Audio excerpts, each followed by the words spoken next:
Hey parents, ready to turn story time into a magical adventure? With the Story Dream Machine, colorful lights and sound effects bring every tale to life right before your eyes. Choose from a wide variety of story collections to keep the excitement going, sold separately. And with the Storytime travel case, you can take the fun anywhere. Vacation, grandma's house, even the backyard. Plus, the Story Dreamers plush adds interactive moments your kids will love. Storytime isn't just reading, it's dreaming. Bring Storytime to life with the Story Dream Machine.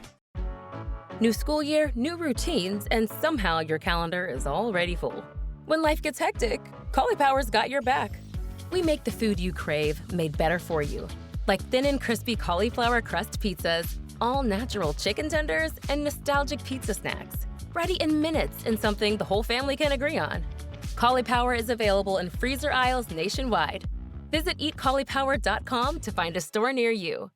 Ever wonder what it's like inside the FBI's Behavioral Analysis Unit? How profilers actually work through a case?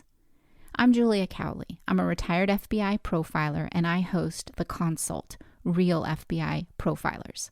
My colleagues and I, all retired FBI profilers, break down investigations from a behavioral perspective. We look at both solved and unsolved cases, high-profile and lesser-known ones, and we rely on research and statistics to dispel common misconceptions about crime. We also talk with detectives, journalists, and other experts who can help inform the work we do and give you a clearer picture of how investigations unfold. If you've ever wanted to be in the room with the BAU, this is as close as it gets. Join us on The Consult, Real FBI Profilers.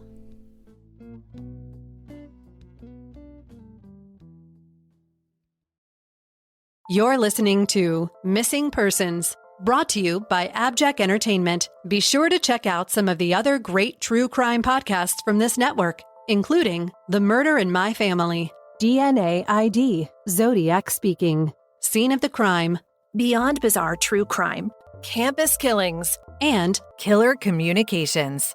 All of these podcasts are available for you to binge on right now, wherever you listen to podcasts. Subscribe where you're listening to this podcast so you don't miss an episode. The views and opinions expressed by guests on this podcast do not necessarily represent those of the podcast, its creators, or sponsors.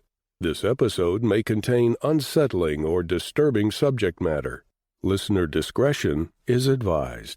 If you'd like to support Missing Persons and get VIP access to things like ad-free listening, early preview episodes, and bonus content of not only this show, but for every other podcast on the AbJack network of indie podcasts, consider subscribing to the show with an AbJack Insider subscription through Apple Podcast.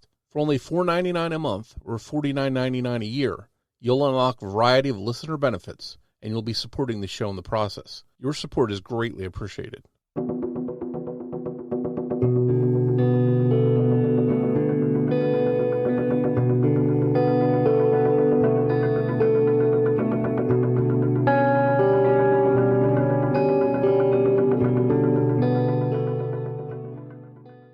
Welcome to Missing Persons, a podcast dedicated to spreading the word about people who have vanished under mysterious or unexplained circumstances and the family members who are looking for answers.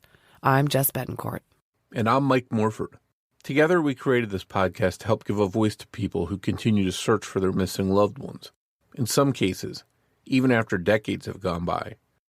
In each episode, you'll hear from Jess giving listeners the backstory and the basic facts of the disappearance. Then Mike will speak with someone who's intimately connected to the missing person, and his guest will share their story with us. So sit back and enjoy this episode, and who knows, maybe you can help us find someone who's missing. Today we are featuring the high-profile missing persons case of Texas college student Jason Landry. Jason grew up in the Houston suburbs with parents Kent, a lawyer and Presbyterian preacher, and his mom Lisa, and two older siblings, sister Jessica and brother Kyle. Jason was the typical youngest of three. He was fun-loving, had a very laid-back personality, and was described by his dad as a pure extrovert full of pure optimism. Jason had ADD and a lot of energy and was always doing something. He worked summer jobs as a Christian camp staffer. He played the bass trombone in the high school jazz band. He loved to play video games and Frisbee. When it came time for college, Jason started at Sam Houston State. Then he did a year at a local junior college, and finally, for his third year, he transferred to Texas State. He was very musical and had applied to the sound recording technology program at the school. So in the fall of 2020, Jason was a relatively new student at Texas State and was living in a randomly assigned student apartment with 3 unfamiliar roommates when COVID hit. Jason, an extrovert, did not thrive in the isolated environment of his small apartment given remote classes and lockdown. He started self-medicating and smoking more pot than his parents were aware of. In the last week of the fall semester, Jason was holed up in his apartment studying for finals. He spoke to both his parents on the phone that week about his last exam, his Christmas list, when he would be coming home for winter break. His credit card statements reflect that he was ordering fast food and eating in and apparently was also smoking some pot. Reports differ on whether Jason's behavior in the last few days before he vanished was normal or not. Texas Monthly reported that in Instagram messages that were later released by law enforcement, Jason told a close friend that with the help of drugs, he'd found God and truly seen him for the first time ever. He also rambled about Elon Musk and other seemingly unrelated things. Jason messaged a friend on Instagram that last weekend, quote, "Dude, I low-key have always wanted to be a monk and reach spiritual enlightenment someday, and levitate from meditation or turn into a stone statue and achieve nirvana or something." One friend whom he spoke with said Jason was acting disoriented, but others did not report that. On Saturday, December 12, 2020, Jason was done with final exams and had told his employer, Jimmy John's, that he was heading home for the holiday break. That night, he FaceTimed a friend for 45 minutes and was observed rolling some joints, but appeared to be his normal outgoing self. Then he decided to go home. He threw his stuff together into a black backpack, his bathroom kit, some clothes, his PlayStation, his laptop, a pill bottle containing 7 or 8 joints. Lastly, he filled a plastic travel tumbler with water so he could safely transport his Siamese fighting fish, Sparky.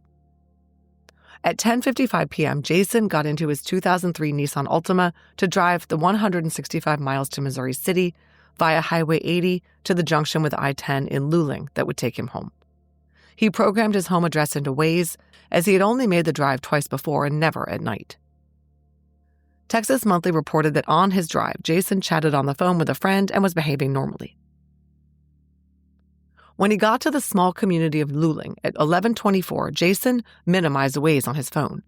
At 11:28, while driving, he sent his ex-girlfriend a Snapchat selfie in which he appears normal. But then, instead of turning onto the road leading to I-10, which is the highway he would take to get to the Houston area, he continued to drive straight on the 7-mile-long road he was on, which winds around and turns into Salt Flat Road. Salt Flat Road quickly becomes a rural gravel road past ranches, oil fields, far-flung homes, and wooded areas. Jason stayed the course, heading in the wrong direction for about 4 to 5 miles, and then he vanished. His Nissan Altima was found by a volunteer firefighter at 12:31 a.m. in a ditch on the side of the road in the 2300 block of Salt Flat Road in Luling. It was an incredibly eerie scene. The car had clearly spun and gone backwards into the ditch.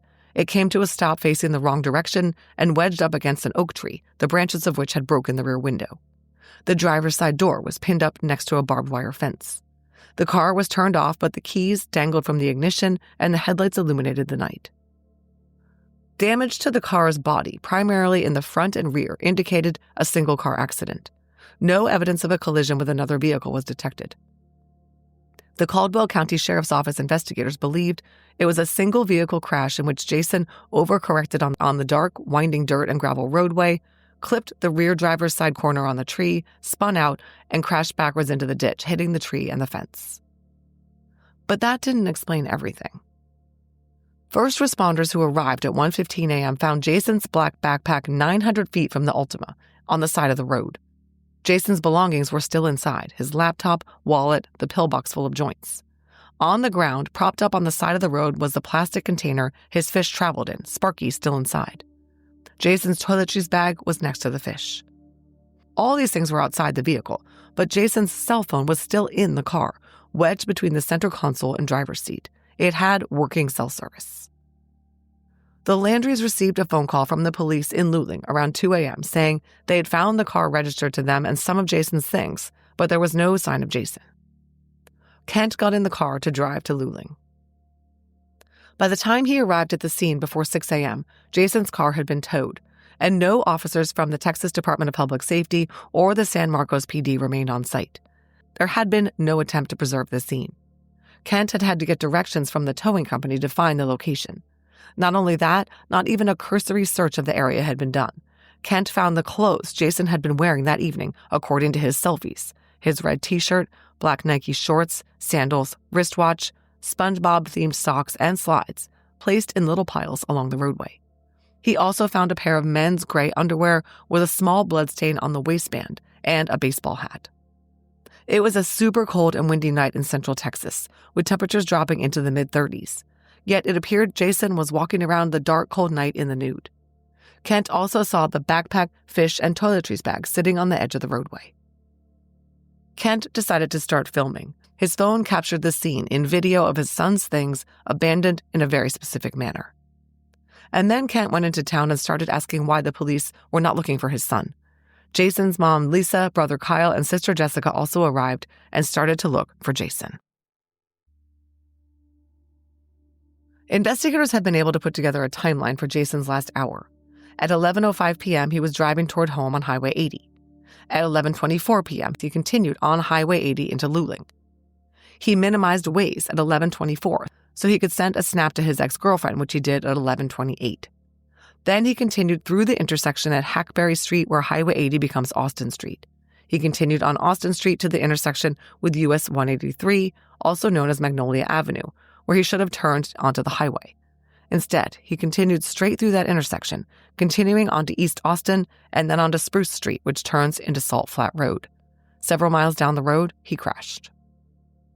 Forensic examination of the car revealed no blood inside the vehicle. If Jason hit his head, as many suspect, it did not bleed inside the car. Searches of the area had been numerous, thorough, and expansive. Scent dogs were used to try to track Jason's movements on foot. The Texas Department of Public Safety, called Texas Search and Rescue, and Texas EquiSearch also joined the effort. This from Texas Monthly, quote, "Over the next few days, more than 100 volunteers clad in bright orange shirts scoured the area on foot, on horses, and in all-terrain vehicles. Oil storage tanks were inspected, abandoned shacks were searched, and Jason's face was circulated by news outlets across the state. Technicians sent drones into the sky, and volunteers wearing wetsuits walked into murky, ice-cold creeks. A helicopter and a small plane were deployed, covering a vast search zone that would eventually total more than 31,000 acres. One of the early search dogs smelled Jason's t-shirt and proceeded directly to an 8-foot-deep retention pond about 1,000 yards from the location of Jason's wrecked car. Several other dogs also led straight to the murky water. A dive team searched the pond, and then the entire thing was drained over a period of 3 days, but Jason wasn't there. Other area ponds were searched too, with nothing found. Later, it was theorized that the dogs may have been confused by the scents they detected emitting from the oil in the soil and groundwater. The flurry of initial searching lasted for 9 days. After that, organized searches continued but were sporadic.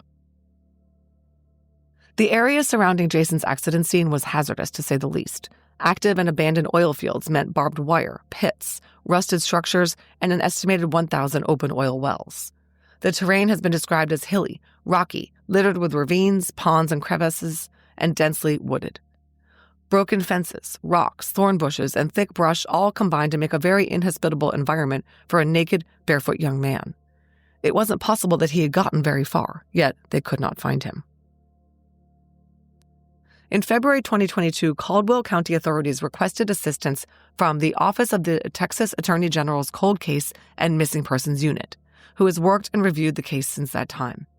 A 100-person all-volunteer search team funded by Texas businessman Jim West has conducted scores of highly organized, technology-driven searches for Jason in an area predicted by trained geographic profilers. We met members of this team at CrimeCon, where their colorful shirts emblazoned with Jason's missing persons poster attracted a lot of attention. I now have a Find Jason Landry pen thanks to them. As in any missing persons case, the more word spreads about his case, the better. There are a lot of theories surrounding this case, which is just as, if not more mysterious than famous missing persons cases like Brian Schaefer, Brandon Swanson, and Maura Murray. Just to be clear, there's absolutely no evidence that another vehicle was involved in the crash of Jason's car, and there is also zero evidence that Jason was traveling to meet up with anyone. His parents say he didn't know anyone in Luling. So why did Jason ignore his directions and head down Salt Flat Road, which he could not have mistaken for the interstate he was supposed to take? What happened to make him crash? What happened afterwards, and why did he abandon his phone in the car and his clothes on the roadway and run off naked? Since it's not believed he could have traveled very far naked, barefoot, and in the dark and cold, how has he not been found by the exhaustive searches? Here are some popular theories. 1. Jason hit his head in the accident and became disoriented, and suffering from the cold took off his clothes in a case of paradoxical undressing, and wandered off into the wilderness, eventually expiring from hypothermia. 2. Jason experienced some kind of psychotic break, possibly enhanced by pot use, and perhaps even hallucinated, causing him to drive away from the highway, crash, and run into the wilderness where he died from cold or drowning in a body of water yet to be searched. 3. Jason was disoriented and developed amnesia and wandered off and was picked up by a passing driver. 4. Jason was disoriented and wandered onto private property and was shot and disposed of by the landowner. 5. Jason was disoriented and wandered off the roadway and was eventually eaten by coyotes, bobcats, wild hogs, and so on. And 6. Jason was disoriented and stumbled upon a meth lab known to be in the area and was shot and killed by the proprietors. Okay, as of now, Jason's case remains open. Everything is on the table, and the Texas Attorney General Cold Case and Missing Persons Unit considers the matter to be an ongoing and active investigation. Kent Landry tells us that the reward for information in Jason's case still stands at $20,000. He sat down with Mike Morford to talk about Jason's case. That conversation is coming up after a word from our sponsors. Looking for a way to make storytime more magical for both you and your little ones? Meet the Story Dream Machine, where colorful lights and sound effects help each story unfold right before your eyes. From classic tales to new adventures, there's a wide variety of story packs to collect, sold separately. And here's the best part, Storytime doesn't have to stay in the living room. With the Storytime travel case, you can bring your Story Dream Machine and stories anywhere, on vacation, to Grandma and Grandpa's, even outside under the stars. Want to make it even more interactive? Add a Story Dreamers plush to the mix and watch your child engage with their favorite stories in a whole new way. The Story Dream Machine makes storytime more magical for you and your little ones. Its colorful lights and sound effects help all our stories, from classic tales to new adventures, unfold right before your eyes. Use the Storytime travel case to take it with you, or add a Story Dreamers plush too. So go ahead, spark imagination, create memories, and bring storytime to life with the Story Dream Machine. New school year, new routines, and a calendar that's somehow filled up overnight. When life gets hectic, the last thing you want to do is cook from scratch with all of that cleanup. For those busy days, Caulipower's got your back.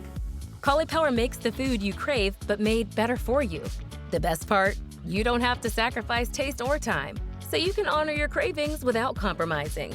Think thin, crispy cauliflower crust pizzas, all-natural chicken tenders coated in cauliflower, and crowd-pleasing, nostalgic pizza snacks. Clean ingredients? Always. Ready in minutes? Absolutely. Full of flavor? 100%. Answering the "what's for dinner" question has never been easier. Caulipower's products are available in freezer aisles nationwide. Visit eatcaulipower.com/where-to-buy to find a store near you. Attention parents and grandparents. If you're looking for a gift that's more than just a toy, give them something that inspires confidence and adventure all year long. Give them a Guardian bike, the easiest, safest, and #1 kids bike on the market. With USA-made, kid-specific frames and patented safety technology, kids are learning to ride in just one day. No training wheels needed. It's why Guardian is America's favorite kids bike and the New York Times and Wirecutter's top pick 3 years in a row. This holiday season, Guardian is offering their biggest deal of the year. Up to 40% in savings on all bikes, plus $100 in free accessories. Guardian bikes have become the most sought-after gifts of the season, and inventory is going fast, so don't wait. Join over 500,000 happy families who've discovered the magic of Guardian. Shop now at GuardianBikes.com. That's GuardianBikes.com.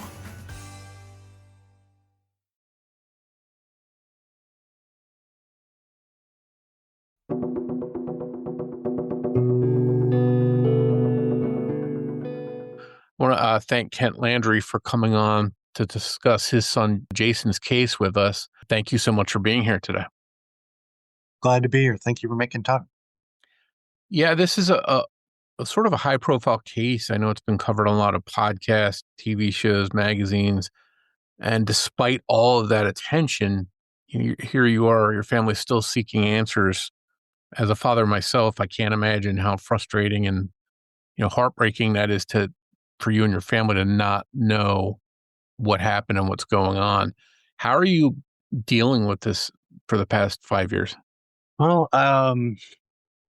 I think it's, as always, it's kind of a to day thing. Some days are better than others. We're we're blessed to be a family of faith, so I think that has made the biggest difference of all. Um, and because so many people have heard about the case, and I think you mentioned it kind of as a father, I think particularly for all of us who are parents, a case like Jason really just kind of hits home very quickly. So, so many parents we know and so many people around the world actually are praying for us, and that makes all the difference in the world. Yeah, it's good to have a support system, even if it's strangers that you don't know that are just willing to, Yeah. offer support or help in any way they can. This is a real complex case. I know it covers a lot of ground, literally. Before you help break us down, what happened, what what we don't know, can you tell listeners a little bit about Jason? Sure. Jason is the third of our three kids. He was in college. He would be, well, let's see, he'd be 25 now. He was 21 back then, had just turned 21 in July. Um, and so he was actually finishing his first semester at Texas State University, which is in San Marcos. He was hoping to get into a sound recording and engineering program there at Texas State, which is why he had transferred into that school.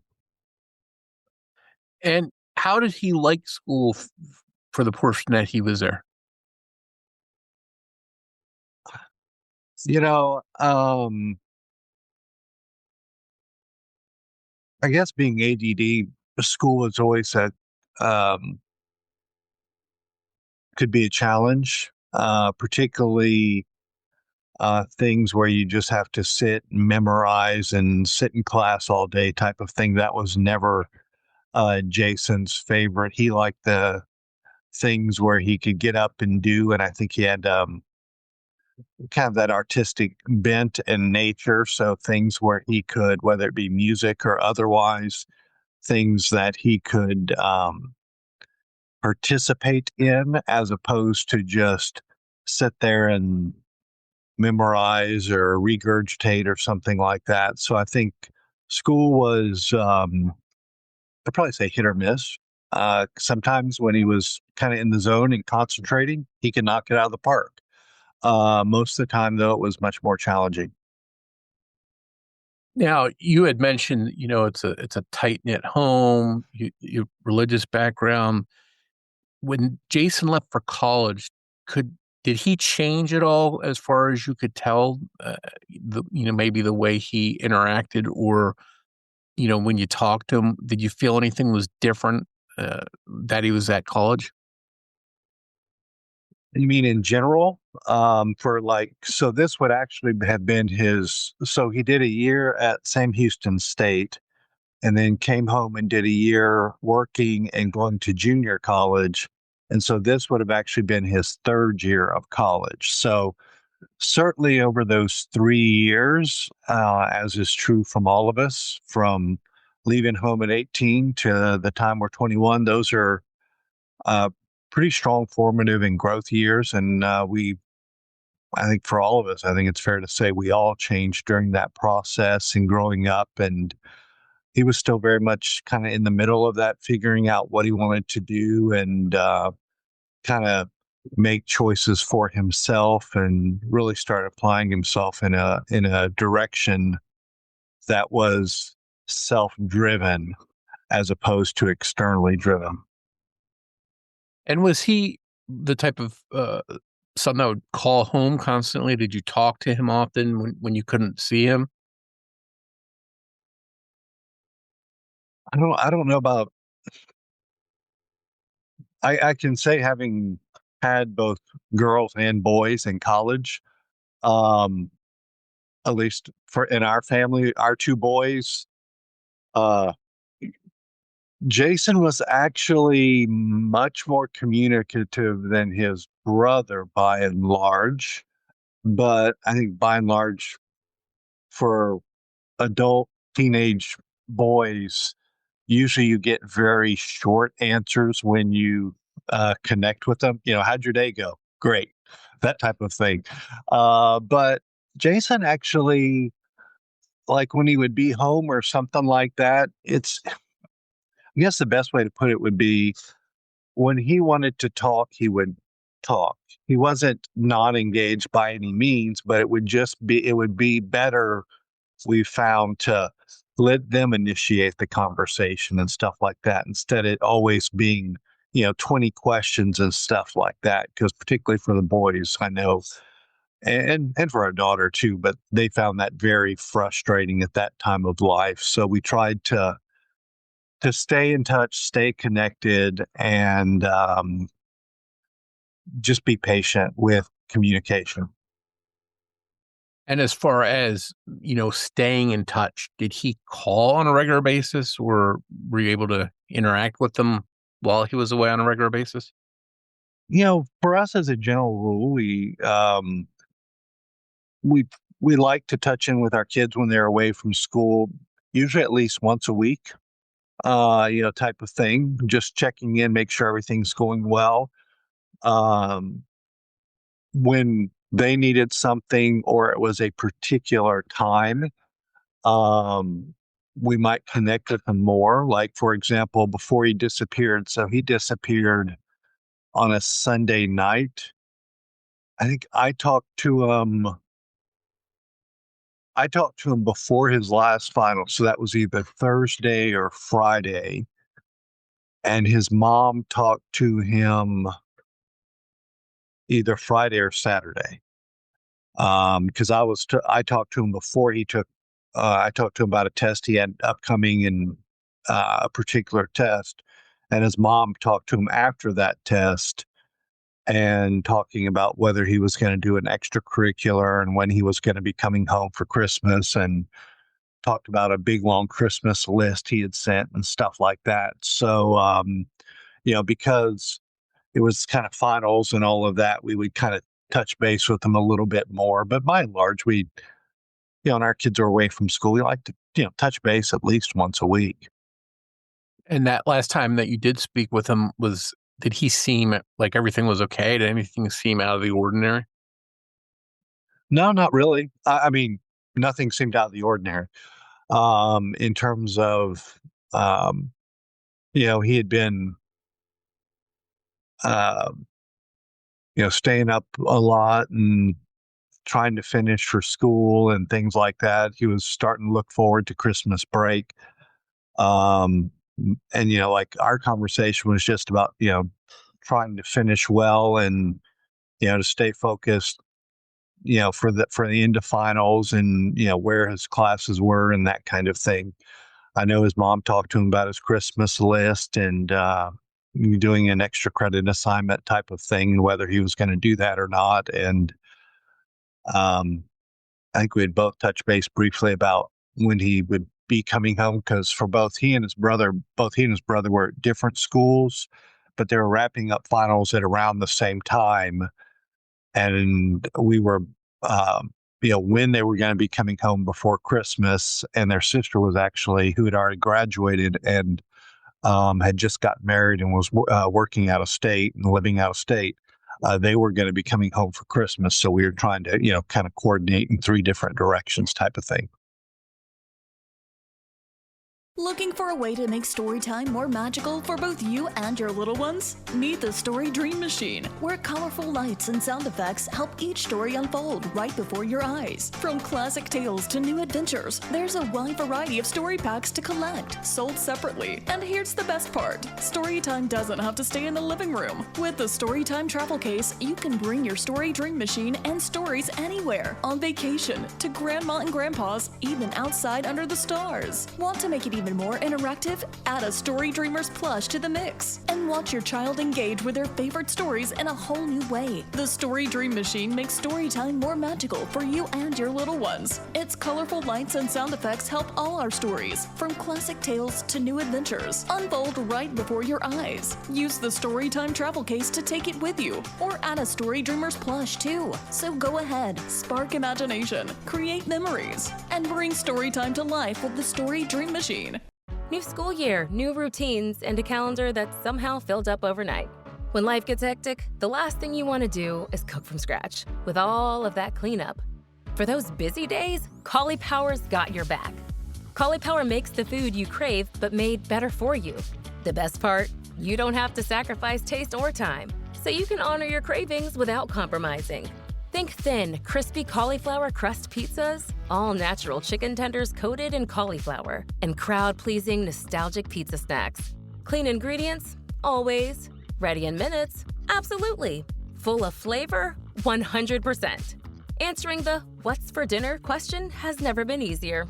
Power's products are available in freezer aisles nationwide. Visit eatcauliflower.com/where-to-buy to find a store near you. Attention parents and grandparents. If you're looking for a gift that's more than just a toy, give them something that inspires confidence and adventure all year long.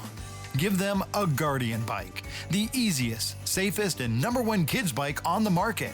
With USA-made, kid-specific frames and patented safety technology, kids are learning to ride in just one day. No training wheels needed. It's why Guardian is America's favorite kids bike and the New York Times and Wirecutter's top pick 3 years in a row. This holiday season, Guardian is offering their biggest deal of the year. Up to 40% in savings on all bikes, plus $100 in free accessories. Guardian bikes have become the most sought-after gifts of the season, and inventory is going fast, so don't wait. Join over 500,000 happy families who've discovered the magic of Guardian. Shop now at GuardianBikes.com. That's GuardianBikes.com.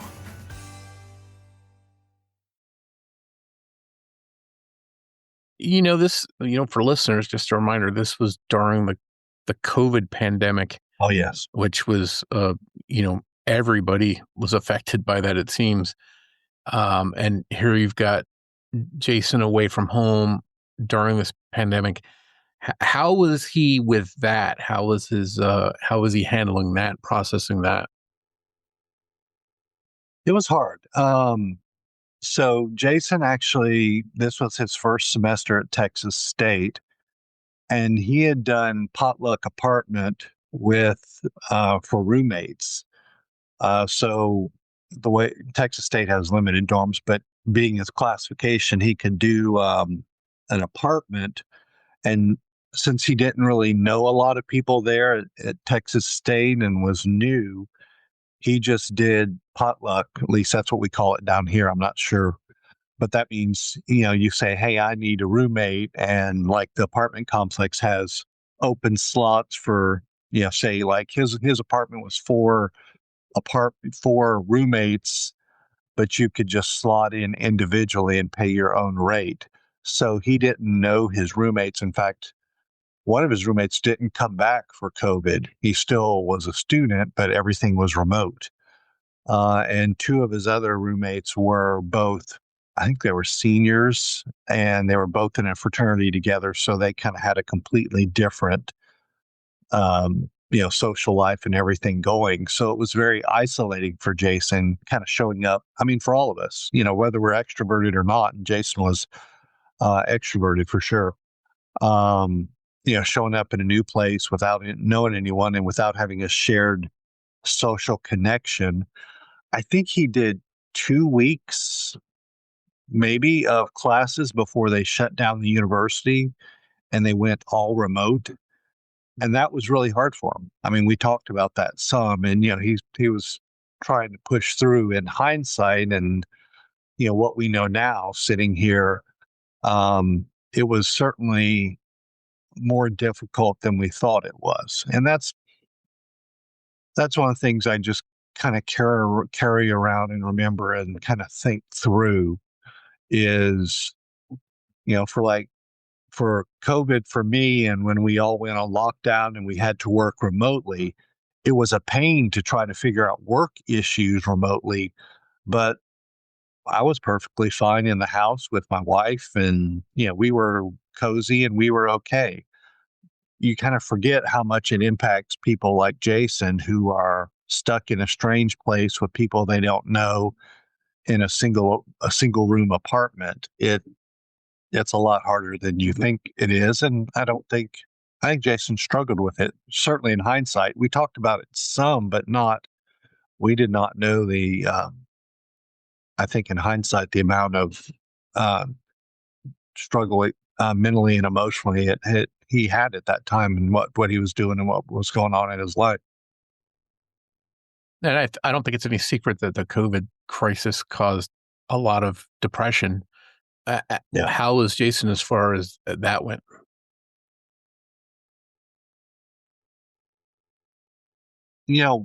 What what I thought was more in the line of, and this kind of gets back to communication with a boy. It's like, how are things going? Well, it's tough, but I'll make it through, type of thing. Well, they say that, but what is probably actually going on in their life is probably a whole lot deeper and a whole lot more difficult. But you think everything's okay in your life, so you assume everything is okay in everyone else's life, and oftentimes that's not true. And I want to move forward to right before he went missing. It was reported that the week before Jason vanished that he had ordered a lot of fast food. He had smoked marijuana. Now, to me, that sounds like pretty common actions for a college-aged kid. But I'm curious, was that the norm for Jason as far as you know? Well, I'm not sure.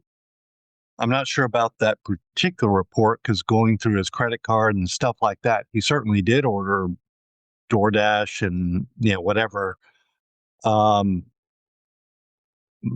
Based on what kind of, for his generation, in terms of how much he ordered, I don't think not any more fast food than the norm, maybe once or twice a day. You know,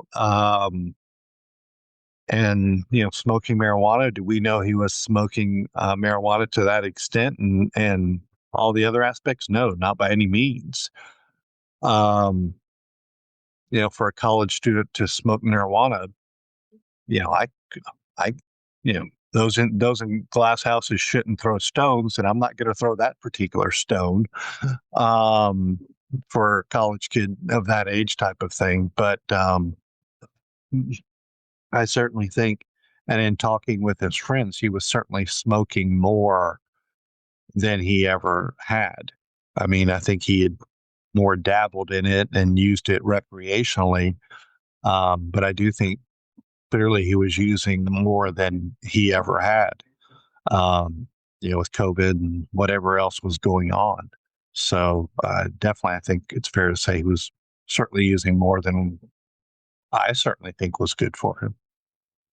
And I know, I guess that probably opens the theories I think I've seen online that people say, well, maybe there's some kind of drug angle to this where, smoking a little marijuana doesn't seem like anything serious, but, in the minds of some people, it opens up a possibility. And I'm just curious, do you know where he was getting it from? Was that person talked to in the aftermath and, ruled out as, being involved in there being any kind of drug angle to Jason going missing? Not to my knowledge. I know that everything was tested, and it was nothing more than, for lack of a better term, a regular old pot. There was no synthetic or any lacing, any agents or hallucinogens or whatever laced into the marijuana that was found. and they've searched everything. They've searched everything, and he didn't have anything more than what would be considered, plain old college student level recreational use. I mean, he had, what, 7 or 8 joints in that pill bottle that they found, and I think almost nothing else besides some paraphernalia in his apartment and everywhere else they found. So, I mean, I'm not a pot smoker, but as far as I know, I mean, I've done lots of criminal work.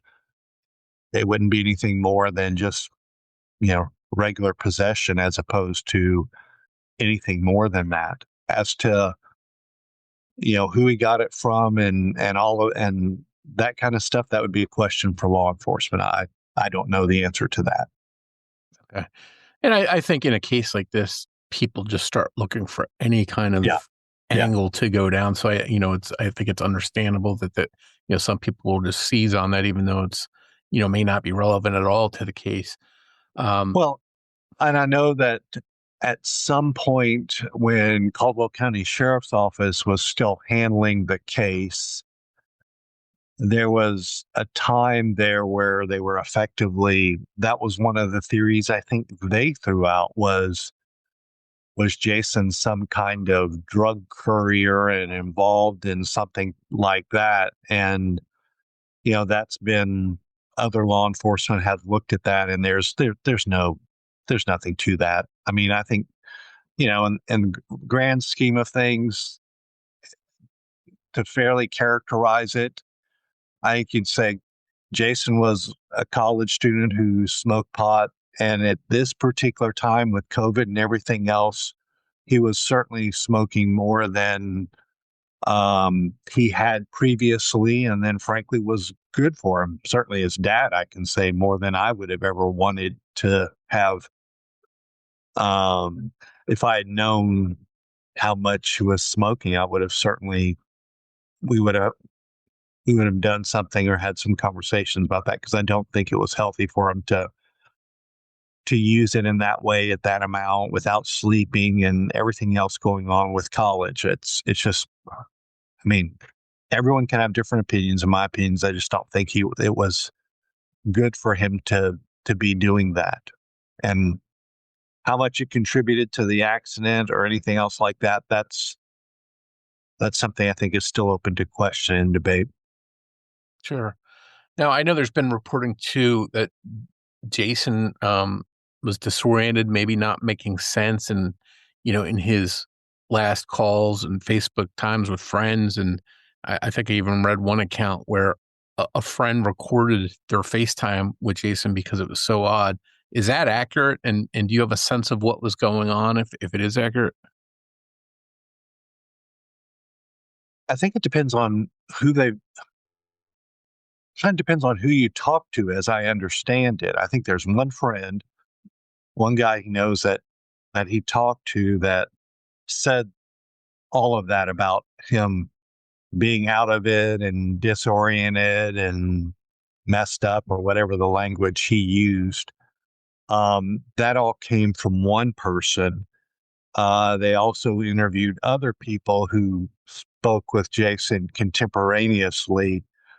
They didn't have that same characterization. So it's kind of one of those things where one person says one thing and another person says another thing.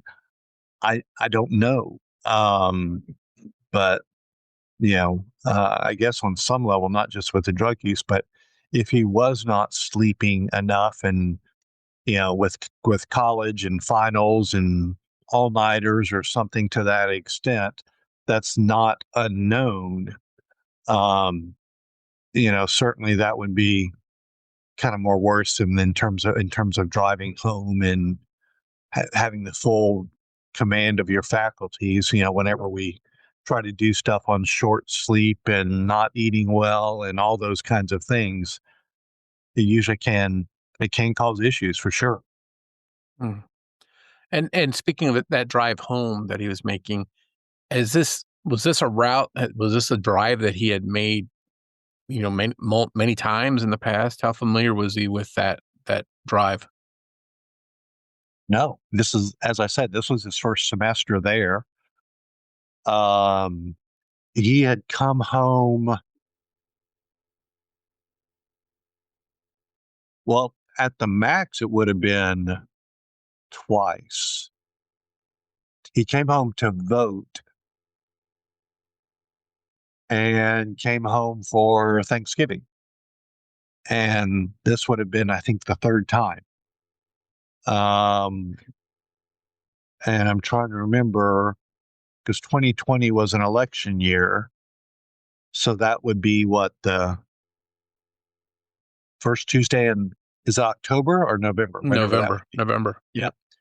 And then he came home for Thanksgiving break, which was the last time we actually saw him physically, was when he left to head back after Thanksgiving break. So, he had only driven this route twice before. And going to come home, I don't think he'd ever driven it certainly not that late at night. If he'd ever driven it at night, I don't think he ever, because I know for Thanksgiving he came home, it was still daylight. And I'm pretty sure when he came home to vote, it was still daylight. So I don't know if he ever drove it at night the previous two times. I'm doubtful of that. Certainly not at that late hour. And this, if I remember correctly, this was what, 150, 160 mile drive. So San Marcos to Houston, outside of Luling, is pretty much all interstate on I-10. You kind of drive state highways to get to Luling and then get on I-10, and then you take I-10 directly into Houston, take the Beltway around. We live on the southwest side of Houston. So that should only generally take 2.5 hours, give or take. Okay. 2.5 to 3 hours, depending on what, your traffic times. San Marcos isn't that big of a town, relatively speaking. It's between San Antonio and Houston. San Antonio and Austin, south of Austin, north of San Antonio. And so you kind of drive east, southeast to get to Houston. Okay. And were you expecting him to arrive at a certain time or around a certain time? No. We didn't. So for both the boys, they were finishing up finals, and they were talking with their friends and were they going to stay in town and see some friends after finals. Which day they were coming home was really kind of more relative to what everyone else's plans were, and was there something fun at home or back at school? Because for both of them, like for many people, they had friends both. Jason was more connected with his friends back home because they all went to different universities. He really hadn't put down roots at Texas State. So he was actually talking with his friends back home. And when everyone else was coming back into town for their colleges and, spending time with them as they waited for Christmas to start and for his sister to come back into town. We knew that they were going to be coming home within the next couple of days. As to which day it was and what time, no. Normally we would like them to tell us when they're coming home, but college shouldn't shown up at your door with dirty laundry. It happens. Sure. So it sounds like it was pretty much just a loose schedule. Yeah, I'll be home. We had no plans as a family for Christmas and all that until Christmas Eve. That's for us when kind of Christmas starts. So anytime over the next couple of days, they would be coming home.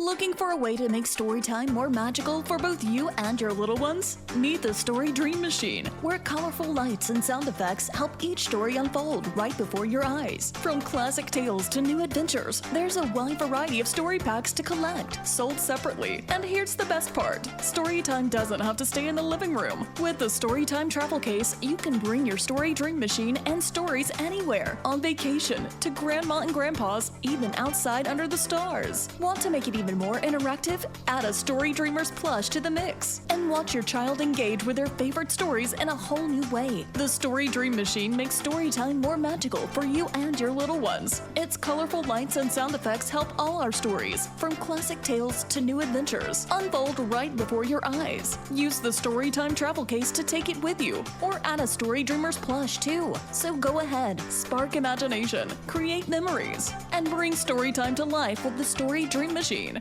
New school year, new routines, and a calendar that's somehow filled up overnight. When life gets hectic, the last thing you want to do is cook from scratch with all of that cleanup.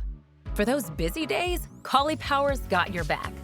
Power makes the food you crave, but made better for you. The best part? You don't have to sacrifice taste or time, so you can honor your cravings without compromising. Think thin, crispy cauliflower crust pizzas, all-natural chicken tenders coated in cauliflower, and crowd-pleasing nostalgic pizza snacks. Clean ingredients? Always. Ready in minutes? Absolutely. Full of flavor? 100%. Answering the "what's for dinner" question has never been easier. Power's products are available in freezer aisles nationwide. Visit eatcauliflower.com/where-to-buy to find a store near you. Attention parents and grandparents. If you're looking for a gift that's more than just a toy, give them something that inspires confidence and adventure all year long. Give them a Guardian bike, the easiest, safest, and #1 kids bike on the market. With USA-made, kid-specific frames and patented safety technology, kids are learning to ride in just one day. No training wheels needed. It's why Guardian is America's favorite kids bike and the New York Times and Wirecutter's top pick 3 years in a row. This holiday season, Guardian is offering their biggest deal of the year. Up to 40% in savings on all bikes, plus $100 in free accessories. Guardian bikes have become the most sought-after gifts of the season, and inventory is going fast, so don't wait. Join over 500,000 happy families who've discovered the magic of Guardian. Shop now at GuardianBikes.com. That's GuardianBikes.com.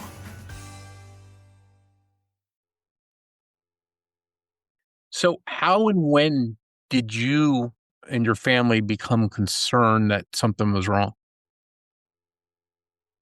When we got the call at 2 a.m. in the morning from the police officer. And can you walk listeners through that call, what they told you and what your reaction was? Okay. It was about 2 in the morning. It was a Sunday because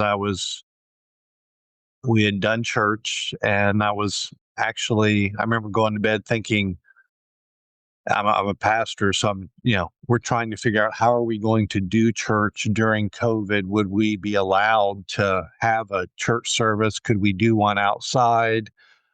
Could we do something inside? All of that. And we just get woken up, and my wife answered the phone, and I remember she said, I think something like, the police are on the phone. It's about Jason. And, the officer said that, they asked, are we owners of the car? Yes. And we found it wrecked in a ditch, and we haven't found Jason. Have you spoken with him or anything? And we said no. And then we kind of went, and then he would call back and say, let me check and find out or whatever. And so we had a number of brief conversations with him as they, I guess, began to kind of look around immediately. I waited a little while, and by that I mean maybe an hour, no more than 2 probably, as we were hearing from the sheriff, from the highway patrolman, that they hadn't found him. And of course, I knew where Luling is. We had driven through there before. So Lisa and I decided I was going to go help look, and she was going to stay at home in case Jason called or somehow showed up at the doorstep, or, if something happened at home. And I was going to go, and what I thought would be to help find him. I brought extra warm clothes, that kind of thing. Because they said they had found they had his bag. They had found his bag with clothes or whatever, and I knew how cold it was. Uh, in Texas, in Central Texas, we don't have that much cold weather, but this is one of those times where it was down in the probably low 30s, and it was very, very windy, probably 20 knot wind. So it was cold for us, at least for us, it was very, very cold. And so I got in the car and started driving. And to be honest, I expected the entire drive. Lisa had me on locate, of course. I didn't expect to actually get to Luling. I expected, to get a call from Lisa or the police officer that, they had found him and he's okay. That type of thing. But I made it all the way to Luling without being called off. So I showed up there to start looking. I know that was before 6 a.m. for sure. That's the kind of call like no parent wants to get in the middle of the night that there's a sign of an accident and their child is missing. Well, that's kind of in talking with other parents, I think for all of us, once our kids start, when they're 16 and they get their driver's license and they start going out with friends on Friday night and whatever, I think it's kind of all of our greatest nightmare is to get a knock on the door or a call from a cop that something has happened to our child.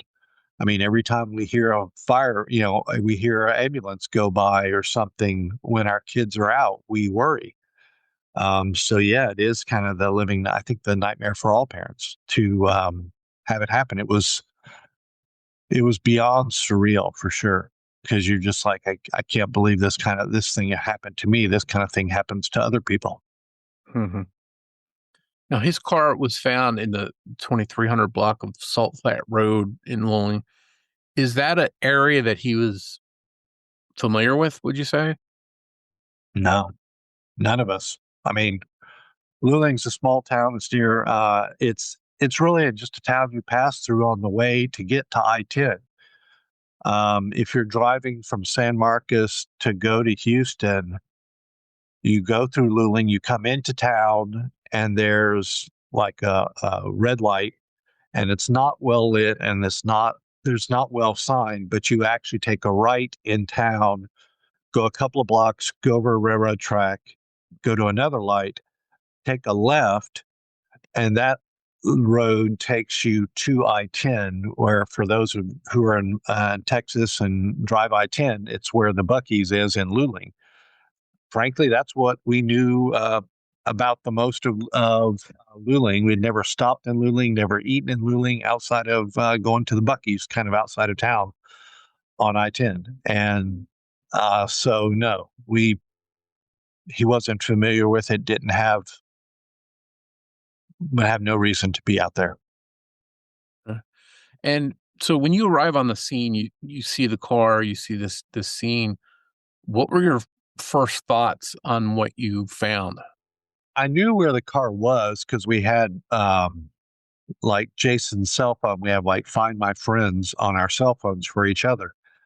So I could see where his car was, and the police officer said that they were going to have Jason's car towed, and he gave us the name of the tow company and where it was going to be towed, which was their storage lot, which is in Luling right as you come into town. And I could see on Find My Friends that his phone was pinging in their storage lot. So his phone was in the car. So that was actually the first place I went, to be where his car was and where his phone was. And this was before 6 o'clock. It was like 5:30, sometime around that time in the morning. I went to the tow company, which is this 24-hour. They actually tow. They're like 18-wheeler tow trucks. They're like a diesel tow company, And there was only one guy there, and he was not the guy who towed Jason's car, but he said, I know of it. I heard the call, and I know about where Jason's car was towed from. And he told me it's like off Salt Flat Road. And I'm like, where's Salt Flat Road? And he kind of just said, you go down this road and you take a right here, and it's back there to the right. And I could not get to the car because in the storage lot, he did not have the key to the storage lot. He said, you have to come back at 7 a.m. when the office opens to get into the storage lot to try to get his phone. Because, of course, this whole time we had been calling Jason, texting him, and getting no answer. And so that's actually what I did next, was actually try to find where the accident had occurred, so I could start looking for Jason, because I assumed at this time that there would be police there, and I wouldn't have to look very hard because there would be a lot of people searching for him. And I'm driving down, there's a highway that runs between Luling and Lockhart, which is where I thought it was. And my wife has me on locate. She says, you're in the wrong place. I said, well, call the cop and get the exact location so I can go help search. And that's when she called him, and he had actually gone home and gone to sleep. And he gave her the direct location, and that's where I went to go search for the car and search for him. So you're out there searching all by yourself, basically. Yeah, that was weird. That was of all of that's what I didn't expect to happen. I am driving down this dirt road section of Salt Flat Road,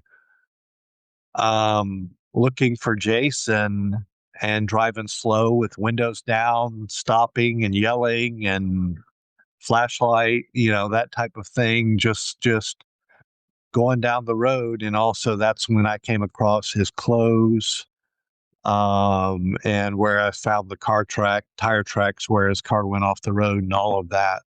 And it was just me. There was no one else. Now, obviously you had been concerned already, but was this like a new level of concern when you found these things?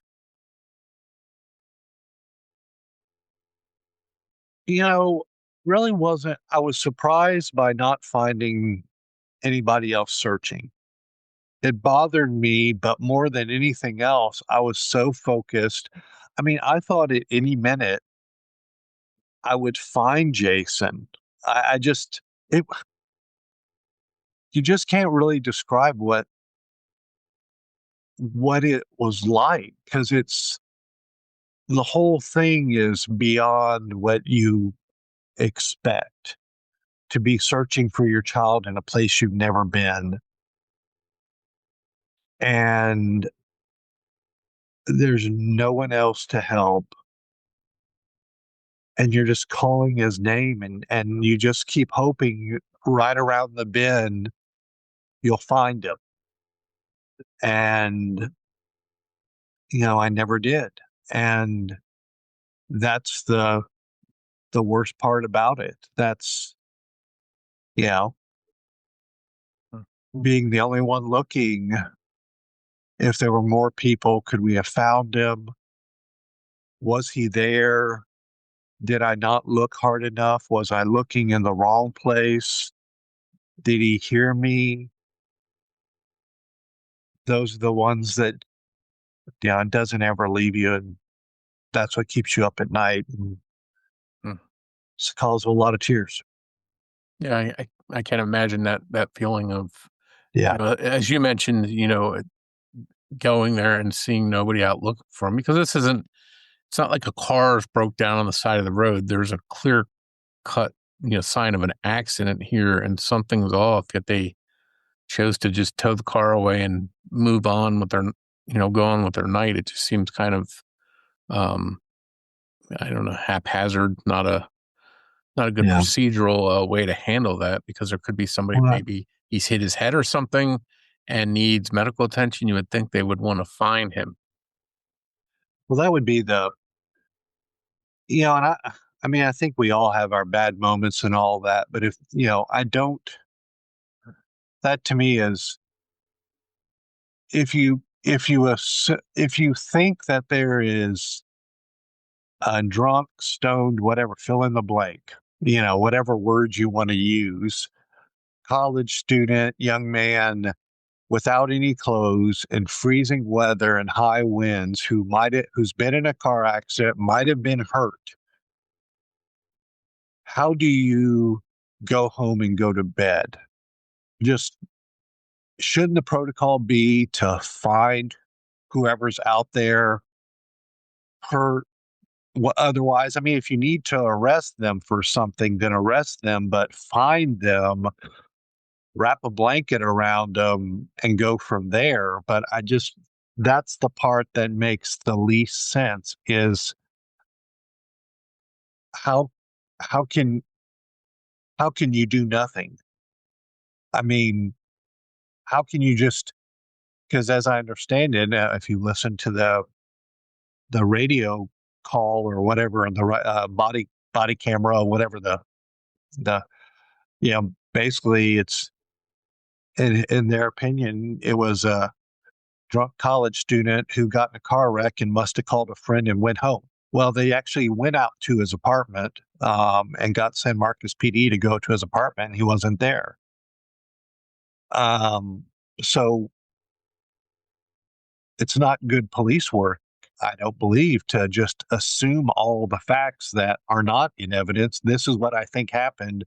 So therefore, I don't have to do my job and find the person who might be hurt, that's out there wandering naked in bad cold weather around in a place they don't know. I mean, you don't look for them. You find them and then you deal with it. And, that's, I think for a lot of people, that's one of the issues that many people have with this one is just, how does something like this happen? That knowing everything that happened, how do they not follow up and look at night? And now once in the morning, I think around whatever it was, 8, 9 o'clock, I went to the highway patrol office and met with I think he was lieutenant and talked to him and kind of lit a fire under him. And that really got the ball rolling. Once they actually started searching and, took it seriously, stuff got done. Resources were expended. They started getting people out there. But that night, in the crucial hours, it seems certainly like the ball was dropped and could have made all the difference.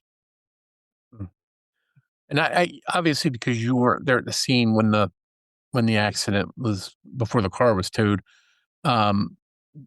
you basically, I guess, are going by what police believe happened or said happened. And there's a couple of things that I wanted to go through. According to them, the car had spun out. It was facing the wrong direction. It was wedged up against a tree. I know there was some body damage on it in the front, the rear. It was a single car accident. They thought there was no other cars involved. Is all of that sound accurate? As far as I understand, I mean, they've had, and that the lawyer in me gets frustrated by this part because, so when there's an accident involving injury and even if it's a one car or not, you normally do an accident investigation. You take pictures, you measure the tire tracks, you record whatever evidence you have so you can go back and reconstruct the accident. None of that was done.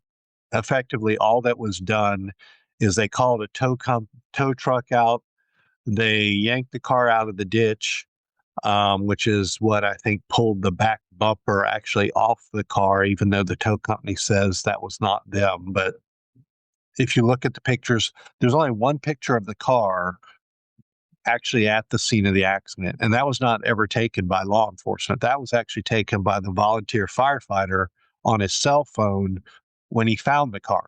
He's the only one who ever took a picture of the car. And the rear bumper is intact as far as you can tell.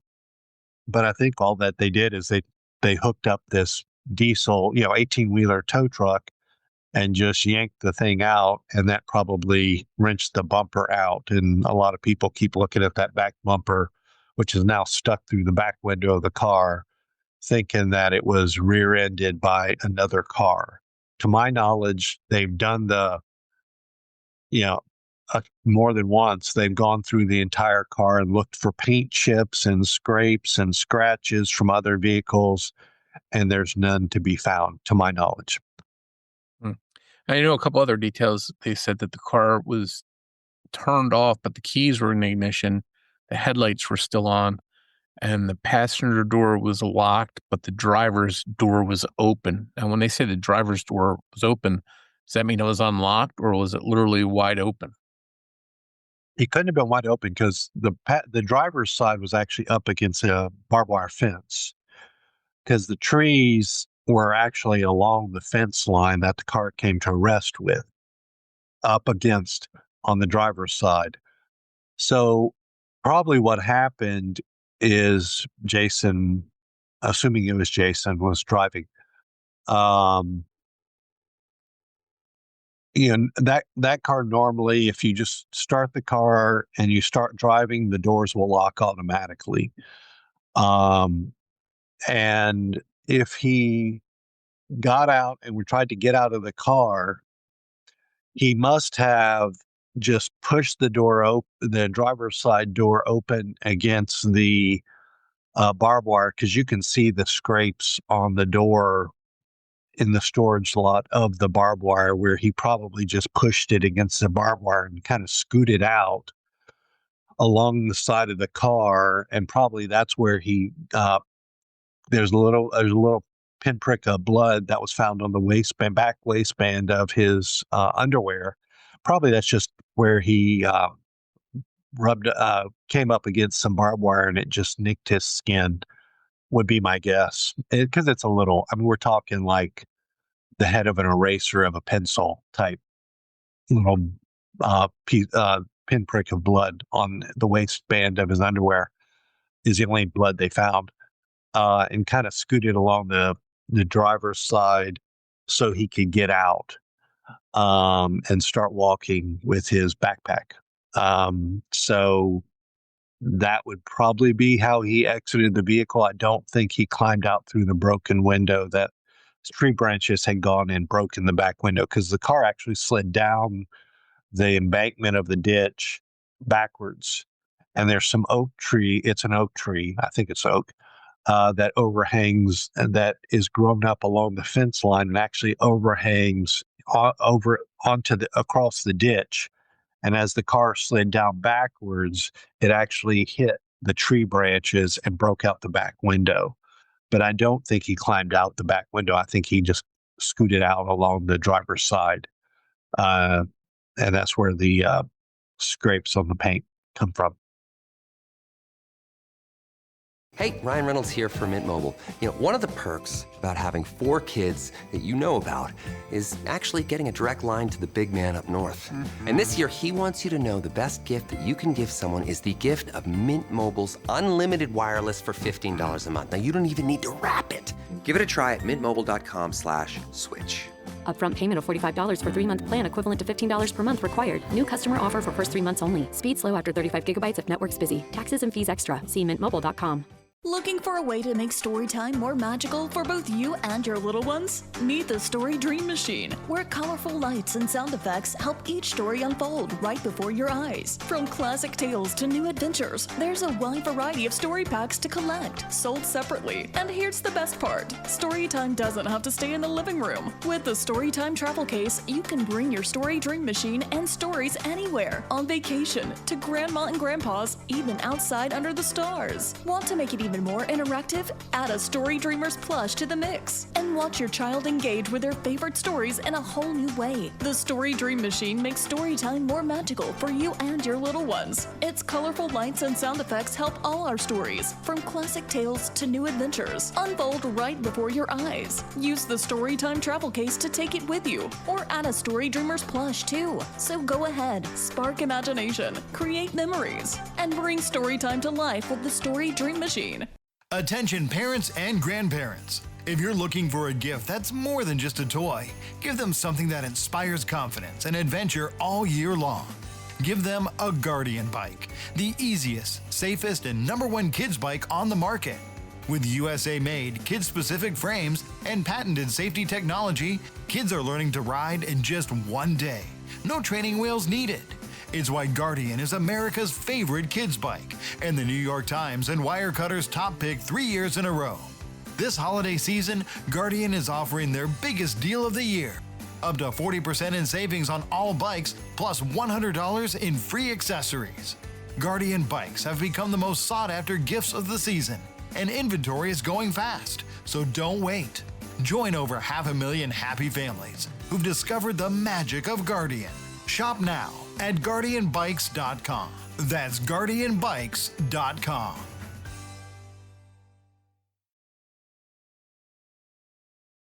Now, they established that they thought the accident had occurred at 11:34 p.m. Is that accurate? And do you know how they arrived at that time as being when they thought it happened? I don't know about the. So I know he was sitting at the intersection. I can't remember off the top of my head the name, the crossing intersection. Is it Magnolia? I can't remember anyway. The light where you would turn right. It's right next to the Baptist church. The Baptist church is across the street.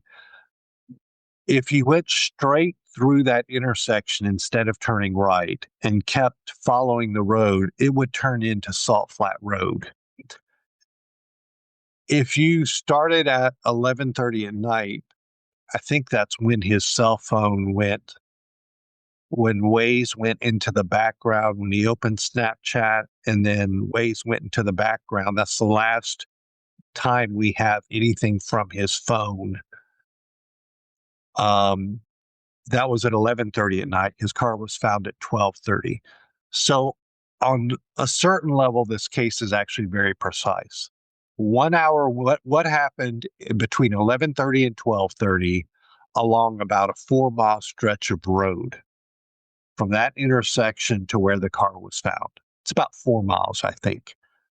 Now, it would take you more than 4 miles to drive it because you go from kind of driving through the city to asphalt to gravel to dirt road, effectively, along that 4-mile stretch progressively. I think there's 2 stop signs along that 4-mile stretch of road.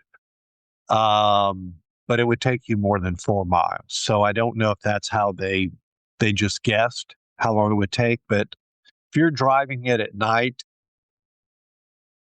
I've driven it at night, I've driven it at day multiple times, but the dirt roads, you're not going to go more than,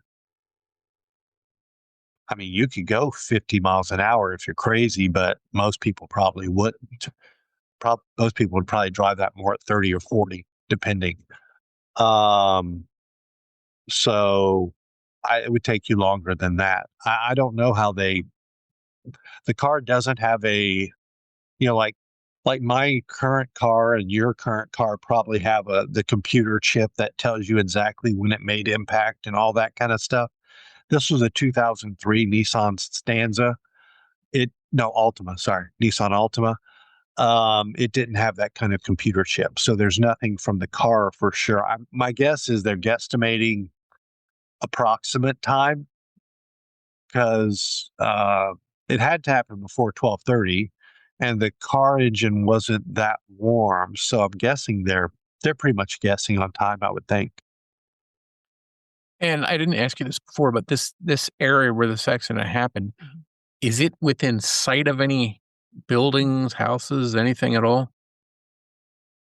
No, Okay, so no. it's completely This is deserted out there. there are some houses along that road. It's sparsely populated, but it's really cow pasture and oil, oil production, oil and gas production, and cow pasture with some homes set back on the road. There are some homes, but I think the nearest home is probably,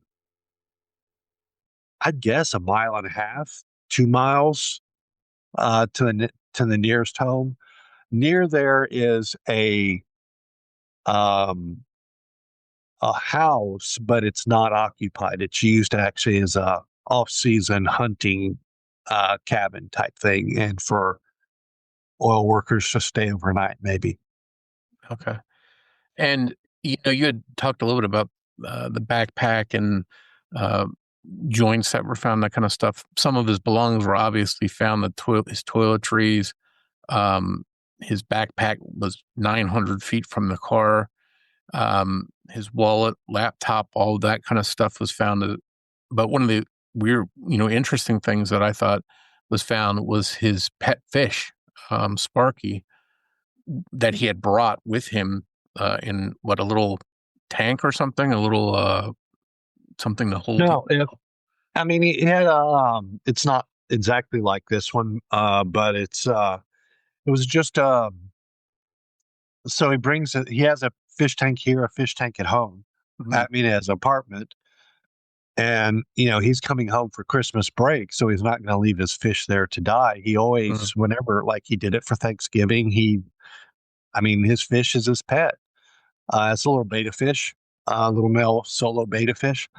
And so he just brings it in a drink glass, like, kind of like this, with a lid that has a place where you could put pop open to drink from, and he just leaves that open for the fish to have air. So he just puts that in his cup holder. And when he gets home, he opens it up and pours his fish into his fish tank here at home. So, he never would leave his fish. I mean, like, you could leave it for the weekend with food, but he would always bring his fish. I mean, that was his pet. I mean, And his fish is still in the cup, if I'm not mistaken, in the container, but he was dead. And was that because water had spilled out, or was it because of the temperature? Do we one even of the know? searchers' trucks actually ran over it. I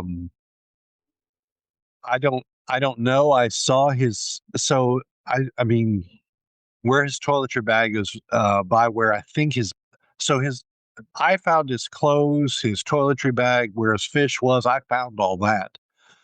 I did not find his backpack with his computer equipment, gaming equipment, had the blunts in it. The police found that, but I think that was where his fish and toiletry bag was. I don't know. I don't know if his toiletry bag was in his backpack and they took it out and just left it to the side. But as best I know, Jason probably I found him. This is a dirt gravel road, and so they have to grade it every once in a while and put rocks out. So the edge, the curb, so to speak, is kind of raised from where the road surface is, and it's less than a foot from where the grass is. And his cup was, this is on radio, so it's audio. So it was actually sitting upright against the side of the road, if that makes sense, like against the curb where the grass is. And Jason's toiletry bag was right next to his fish. I left them there.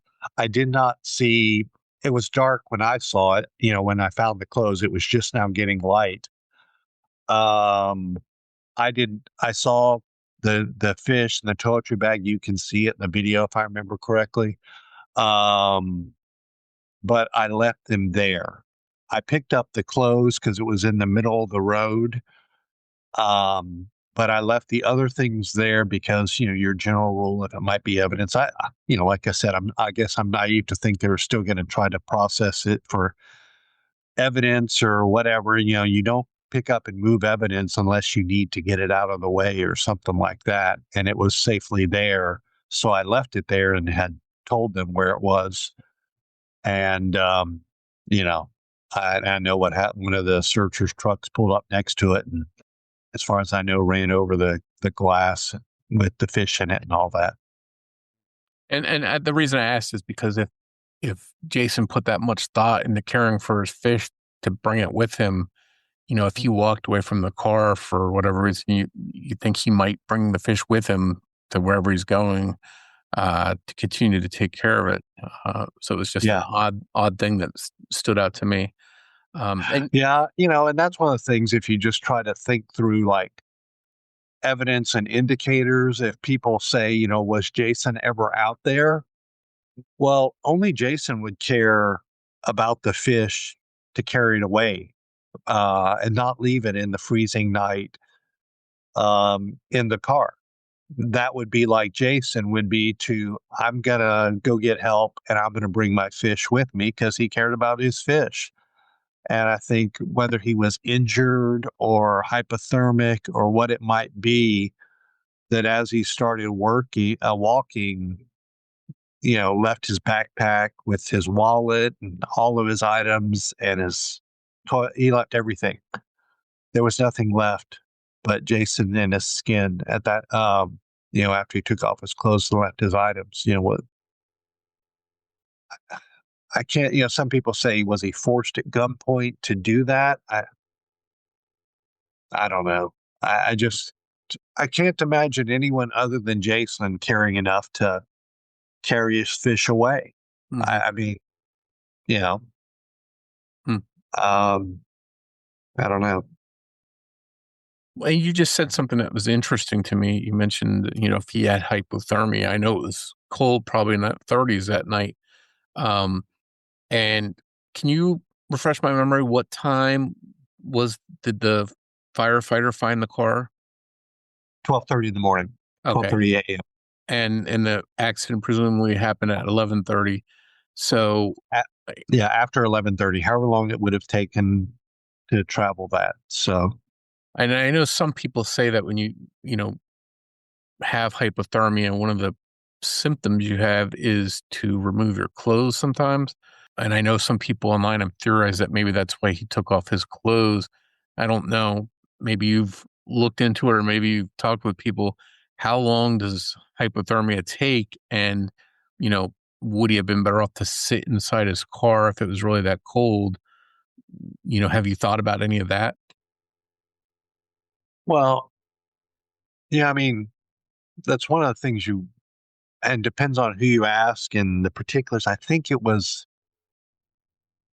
low 30s, like somewhere between 30 and 35 in the area at that time with wind, with the window broken out. You know, based on the way the car hit, he could have very well slammed his head against the doorpost of the car and actually been knocked unconscious or have a closed head injury.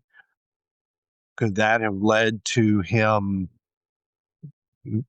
the decision making which he hypothetically might have made after he left his car?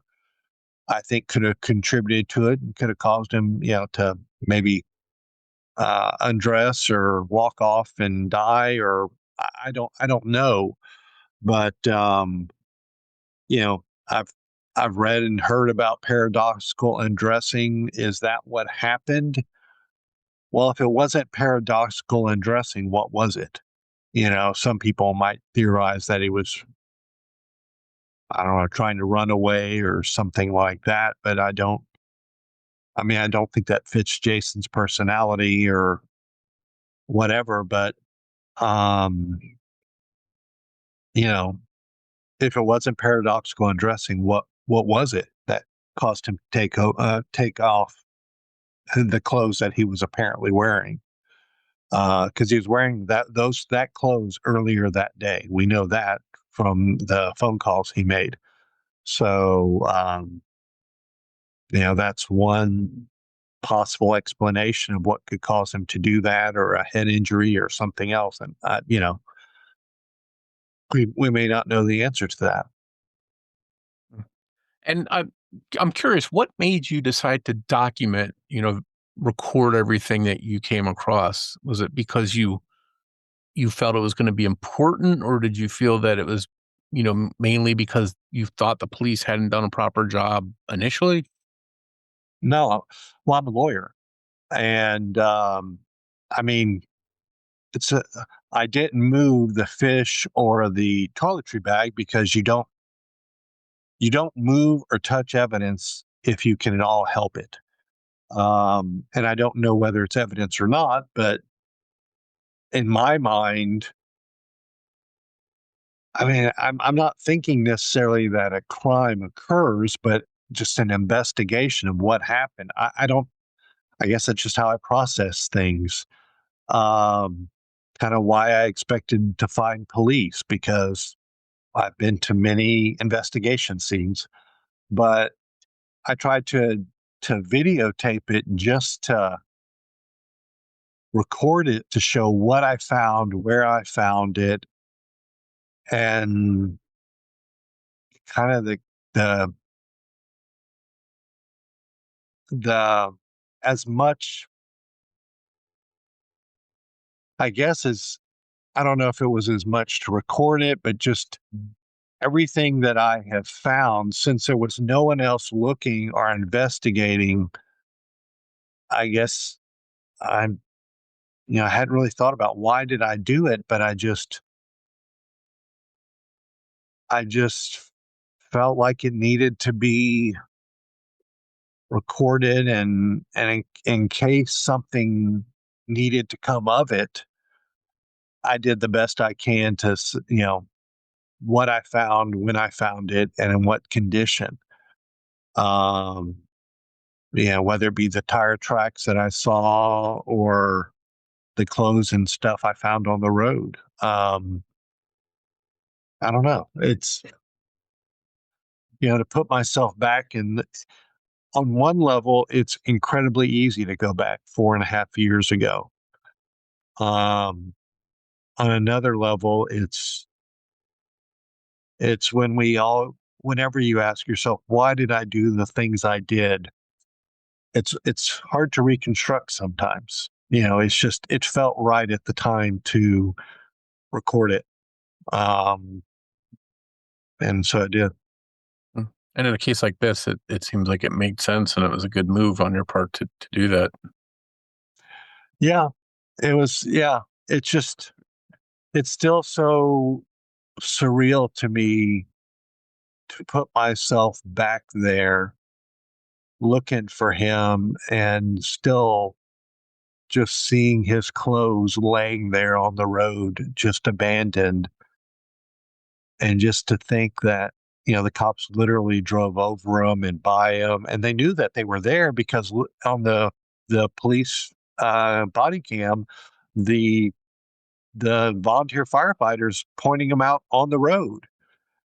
And it just, to be honest, it hurts because it's like your child's things are abandoned and he was also abandoned. It's like, I don't know, this part of you wants, care for people to care a bit more. Pick up your child's stuff, find your child. Maybe they're wrapped up together kind of in that for me and for others. No one deserves to be abandoned. No one deserves to not be looked for. Certainly not your child. So, yeah. And I know that night around 11:28, he used a Snapchat to communicate with his ex-girlfriend, which would probably make her one of the last people to get a message from her or communicate with Jason. Can you talk about that communication? Was there anything, odd about it? Did he say anything or indicate anything in that message that was concerning? No, as I understand, they, I mean, they're exes, but they get along. They're still friends. I mean, they're in different schools, different places in life. And if I remember correctly, they were just sharing pictures of different things they've done together, and it was lighthearted and happy. And I think he even sent her a picture of him sitting in his car, opening the pictures, and he looked fine. You know, didn't look, out of the ordinary. And that's, that's one of the things, kind of getting back to what you had asked before. It's like multiple people talked to Jason, and, there wasn't any indicator of any mental duress or angst to the level that would cause some kind of, whatever words you want to use, psychotic break, or, run away from it all, or certainly no talk of suicide, or whatever other indicators. Some people, I know, in terms of, for many people reading comments and stuff, people, I think, have a tendency to kind of extrapolate Jason to other cases they know, or to maybe their personal situation or history or whatever. And so it's been a strange thing, as kind of as the parent from the inside who really knows Jason as well, as for the family. It's like to hear him be talked about, and for people to assume things about him that simply just aren't true.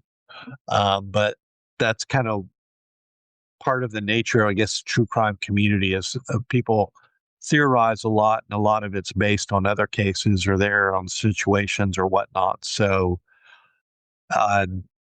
Jason's case has been fodder for many of those alternate theories. Like however long, like regularly, from when he left his apartment and put our home address into his phone and hit go and started driving, until he hit that intersection in Luling, he didn't pull over, he didn't get gas, he didn't go at anything other than a normal rate of speed. The trip was uneventful up until the moment at around 11:30 p.m. when he's sitting at that intersection where he should turn right, and then he opens up Snapchat, and Waze goes in the background. That's the last we have, digitally speaking. And there was nothing that happened along the drive before that moment. Looking for a way to make storytime more magical for both you and your little ones? Meet the Story Dream Machine, where colorful lights and sound effects help each story unfold right before your eyes. From classic tales to new adventures, there's a wide variety of story packs to collect, sold separately. And here's the best part: Storytime doesn't have to stay in the living room. With the Storytime travel case, you can bring your Story Dream Machine and stories anywhere, on vacation, to grandma and grandpa's, even outside under the stars. Want to make it even more interactive? Add a Story Dreamers plush to the mix and watch your child engage with their favorite stories in a whole new way. The Story Dream Machine makes storytime more magical for you and your little ones. Its colorful lights and sound effects help all our stories, from classic tales to new adventures, unfold right before your eyes. Use the Storytime travel case to take it with you, or add a Story Dreamers plush too. So go ahead, spark imagination, create memories, and bring storytime to life with the Story Dream Machine. New school year, new routines, and a calendar that's somehow filled up overnight. When life gets hectic, the last thing you want to do is cook from scratch, with all of that cleanup. For those busy days, Caulipower's got your back. Caulipower makes the food you crave, but made better for you. The best part? You don't have to sacrifice taste or time, so you can honor your cravings without compromising. Think thin, crispy cauliflower crust pizzas, all-natural chicken tenders coated in cauliflower, and crowd-pleasing, nostalgic pizza snacks. Clean ingredients? Always. Ready in minutes? Absolutely. Full of flavor? 100%. Answering the "what's for dinner" question has never been easier. Caulipower's products are available in freezer aisles nationwide. Visit eatcaulipower.com/where-to-buy to find a store near you. Attention parents and grandparents. If you're looking for a gift that's more than just a toy, give them something that inspires confidence and adventure all year long. Give them a Guardian bike, the easiest, safest, and #1 kids bike on the market. With USA-made, kid-specific frames and patented safety technology, kids are learning to ride in just one day. No training wheels needed. It's why Guardian is America's favorite kids bike and the New York Times and Wirecutter's top pick 3 years in a row. This holiday season, Guardian is offering their biggest deal of the year. Up to 40% in savings on all bikes, plus $100 in free accessories. Guardian bikes have become the most sought-after gifts of the season, and inventory is going fast, so don't wait. Join over 500,000 happy families who've discovered the magic of Guardian. Shop now at GuardianBikes.com. That's GuardianBikes.com.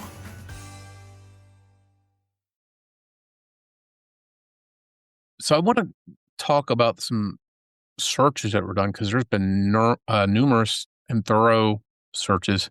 Yeah, I know the Texas Department of Public Safety, which led the investigation initially, they reached out to Texas Search and Rescue, and I know they scoured the area.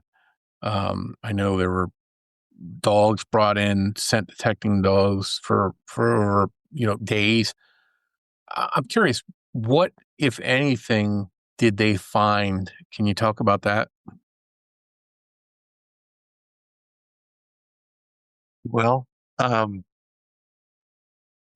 really the search kicked off, which would be Monday morning, after the Department of Public Safety kind of EquiSearch, dog teams, helicopters, planes, public safety teams, Texas Search and Rescue. It really kind of kicked off, and all different kinds of dogs, because it kind of like they start with bloodhounds.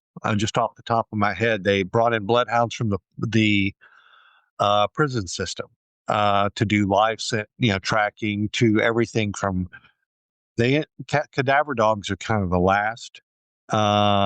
And they have a variety of different kinds of dogs, and they would bring in dogs from all over the state of different teams to kind of keep searching.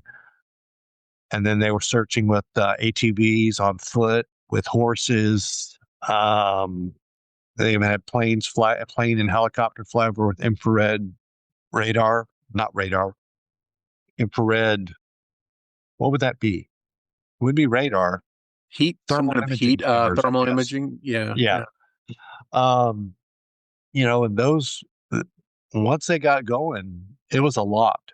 And for that first week, a lot of the dogs actually indicated that they thought Jason had gone into what was a pond that cattle drink out of, right near the accident scene.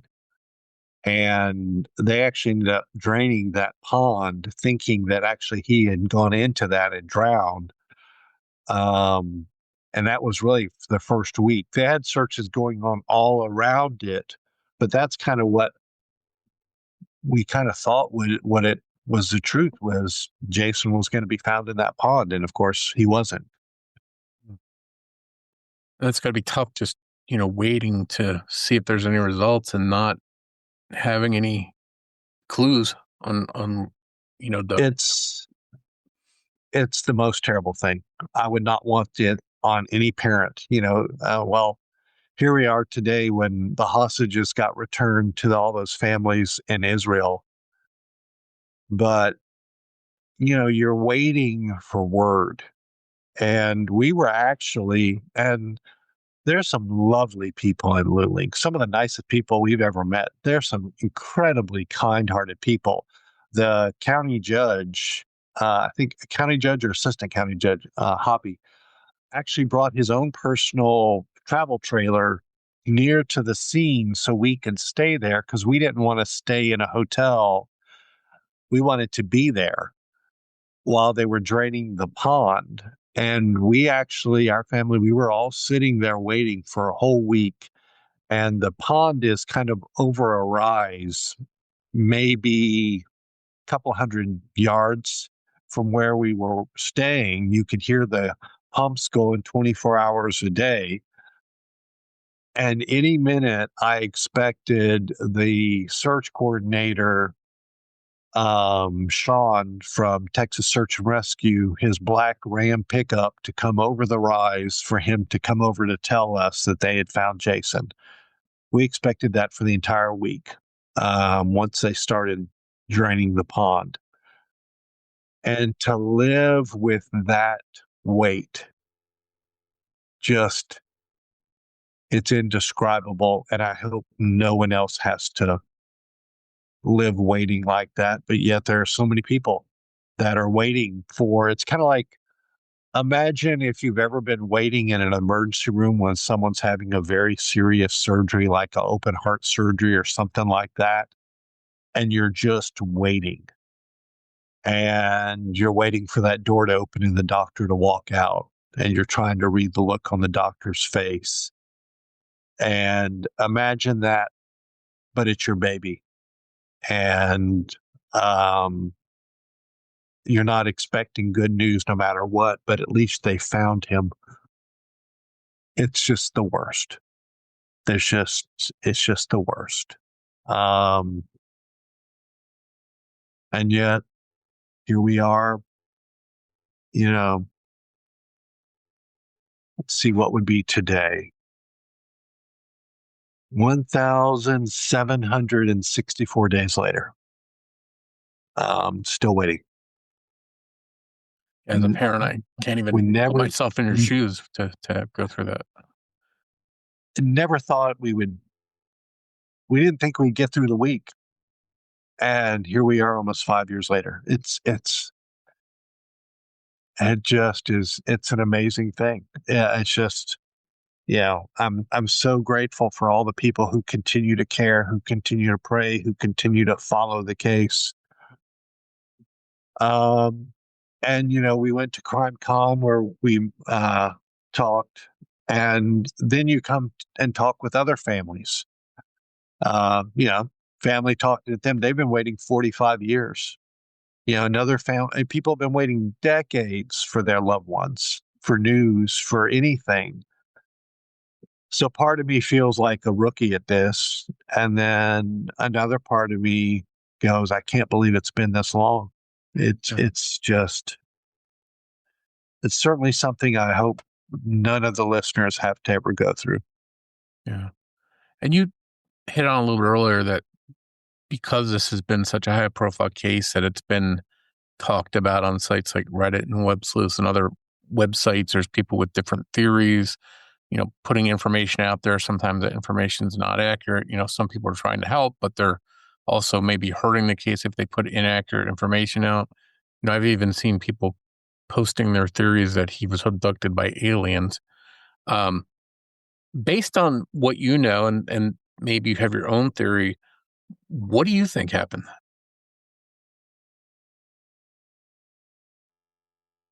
I mean, the simple answer is I don't know. But Occam's razor would tell us, what's the simplest explanation?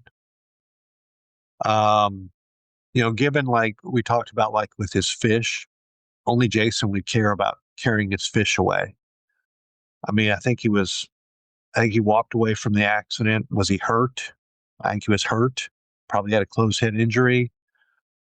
Whether he was hypothermic or not, I don't know. It's hard to put all the pieces together. But if he walked away from the accident, where is he now? If someone else was involved, I think it's more likely that it would be after the accident. Like, for example, if he were stumbling, walking back the way he had come, because he didn't know this area. If he's just walking back the way he came, disoriented, possibly hurt, walking down the middle of the road, could some drunk cowboy or oil field worker be barreling down that road? It's kind of a road that parallels the main highway between Luling and Lockhart. There's not really a lot of people who live back there. So as I understand it from talking with locals, it's kind of one of the roads that either, if you're going down that road, you either live there, which aren't many people. Like that young volunteer firefighter lives off that road. So that's why he was there. You're either, a lot of the drunks would use it as kind of the back way to get back home without getting caught by cops who have a tendency to stay on the main roads. or, people involved in drugs or other bad things. Maybe did Jason stumble into someone, or did someone come around the curb and hit him and get scared and take his body and dispose of it elsewhere? Is that a possibility? Yeah, it's a possibility. Or did he just, stumble into the fields and pastures and lay down and go to sleep and woke up in heaven? And we just haven't found him. And that's why we continue to search. Because if we're not looking for him, then who is? We can't give up. I mean, no parent would ever give up on their finding their child and getting answers. So we continue to search and continue to pray and continue to hope. I mean, I think Jason's in a better place. I think he's safely in heaven, and he got there before me. But I'd rather him be in heaven than in the hands of an evil person with evil intent. But so do you feel that if he's alive, he would be in not a good scenario? So does it comfort you more that you think that he did pass and he's in heaven? Well, certainly more comforting, yes. I mean, ask any person who's a parent. Would you rather your child be for over 4.5 years in the hands of evil people? And I practiced criminal law for years, so I've got a pretty good idea of what evil people do to each other. I wouldn't wish that on an enemy, and I certainly wouldn't wish that on a child. But as a dad, that's the kind of thing that, if someone were hurting your baby, what would you do? Yeah. So, no, I think God called him home. So tell us about, again, we talked about, we're recording this not too far before the 5th anniversary of Jason going missing. Do you have any special plans, any way to get more attention for the case or anything you're going to do? Is there any idea of anything being released that hasn't been released by police, anything like that? Not to my knowledge. We're going to do a vigil. Right now, as we sit here, I mean, we've been contacted by different Hollywood production companies and all that kind of stuff, but that kind of publicity, those kinds of productions, for our family, we don't, it is not our desire to be public people. We don't want to be known.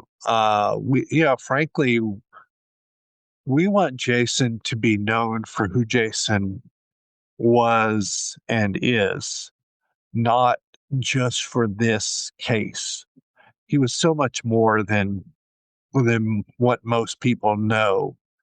So, we do want to keep the case out there and his name out there.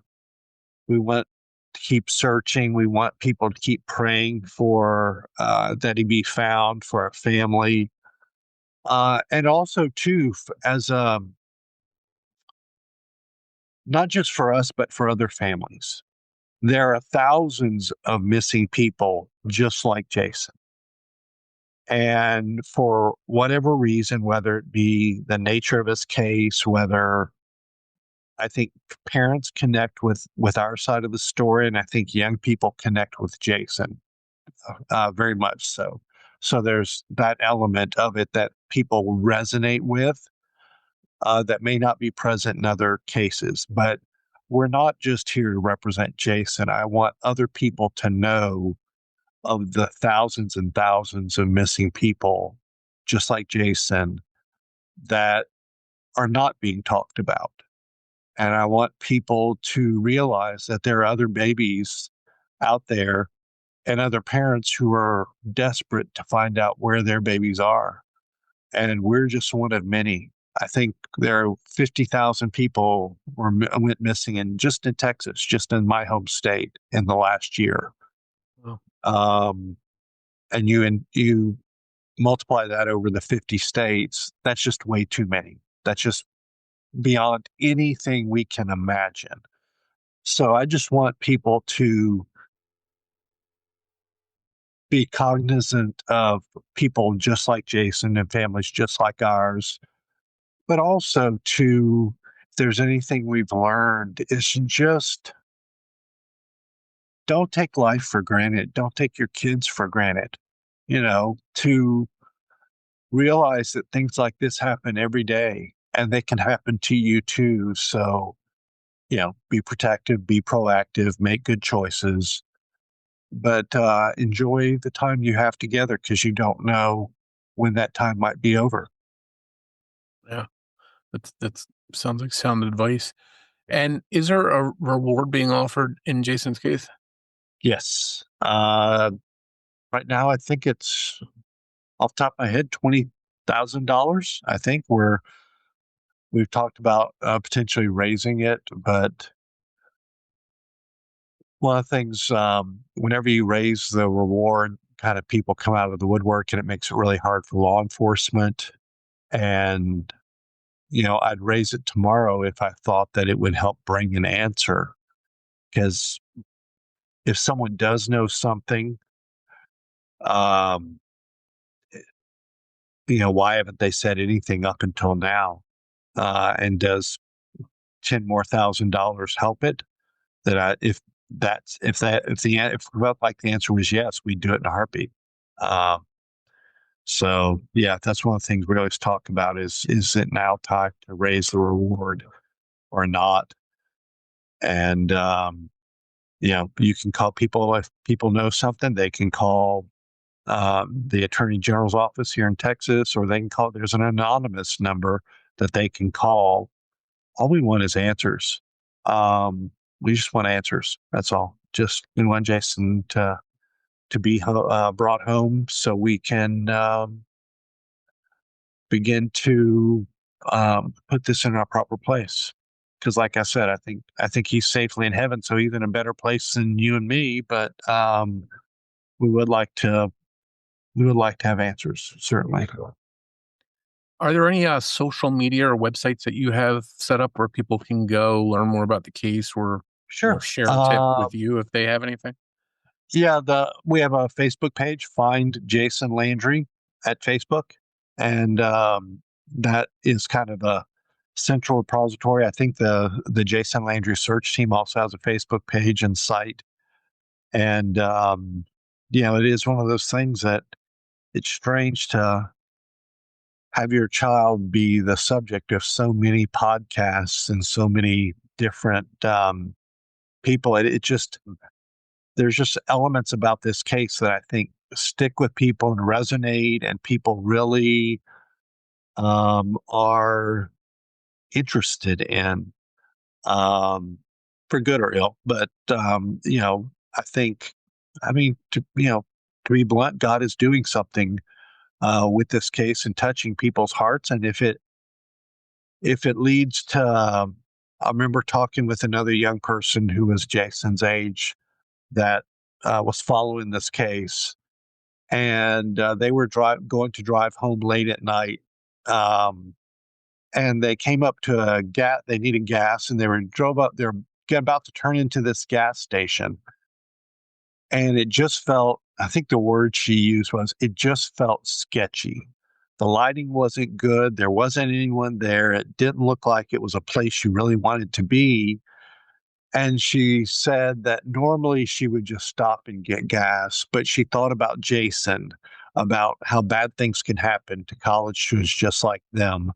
And so she said, I think I'm going to go on down the road and go to a different gas station. And so she went on down the road, found a better gas station that looked good. It felt, well lit. It felt clean, and nothing ever happened. And if thinking about Jason meant that young lady had not put herself potentially in harm's way, then I am thankful for that. And I'm grateful for Jason's story and for people like you sharing it, because, just a few choices, part of me would like, as the parent, to be able to tell Jason, No, don't get behind the wheel of the car and try to drive a couple hours home when you're short on sleep and not been making good choices. Go to bed, eat something good, wake up in the morning, you'll feel better, and then drive home. Every parent would say that.